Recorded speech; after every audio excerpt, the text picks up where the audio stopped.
Hi, my name is Yuri and I'm an interior designer and event planner based in Boston, Massachusetts, and I'm going to talk to you today about some wonderful, easy to use, easy to do holiday centerpieces. So Thanksgiving, big table, lots of food, bounty, harvest, you want it to feel full. You also sometimes have guests arrive a little early and they want to peek at the table and they like to nibble. I like to nibble.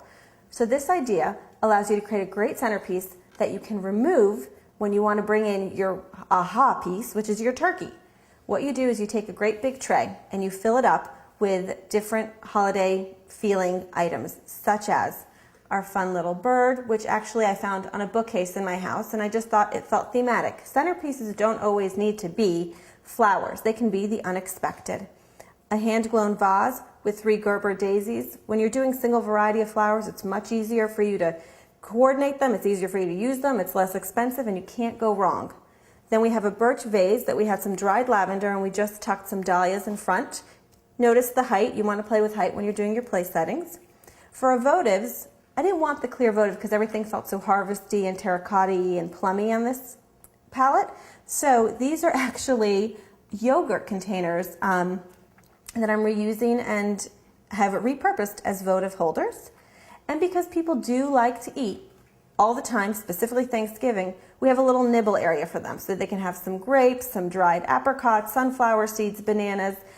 And again, it's really fun for people just to kind of be able to interact with your holiday place settings and the whole table. I've also just put in a little tray of the dried pomegranates because I really like the shape, and some of people will have had those in from the Jewish holidays, so we can reuse those. We have a little acorn, again an unexpected. This was actually a Christmas ornament that I just took the ribbon off of, and I just tuck it right here. And when your guests have sat down, right before the turkey, the hostess can come, or one of her helpers I hope, come take that tray and you have a perfect spot for your main course. So flowers can be really intimidating, and I'm going to try to make them really easy and really inexpensive. All you need is a glass dish. I'm using a pedestal dish, but you can use a low bowl, you can use whatever you have at your home. Some water. Try to actually go with either room temp or colder water, not warm water, because it will cause flowers to wilt. Fill your bowl. I'm going to call that halfway. When you pick your flowers, try to find a flower that has a flat base. So a rose does not have a flat base, a gerbera does. Take your flowers, cut them right at the base, and place them in the water, gently and lovingly.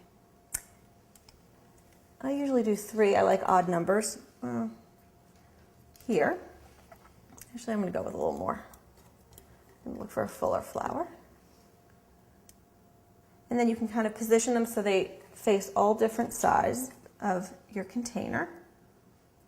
I'm really going to go with a lot of flowers today. And I actually feel like my water looks low, so I'm going to just top it off a little bit more. So there's just more movement.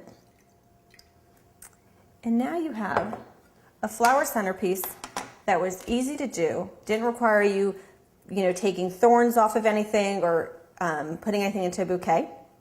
You can always add floating candles, you can ask votives around it, and you've made a big impact in under 5 minutes.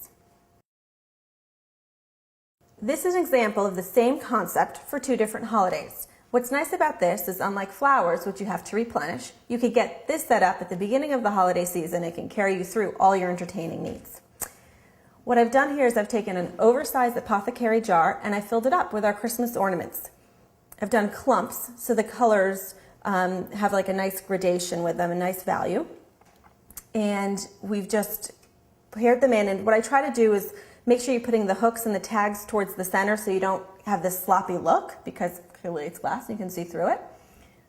Put the top on it, taking a red ribbon and then taking 1 tassel ornament and put it on the front.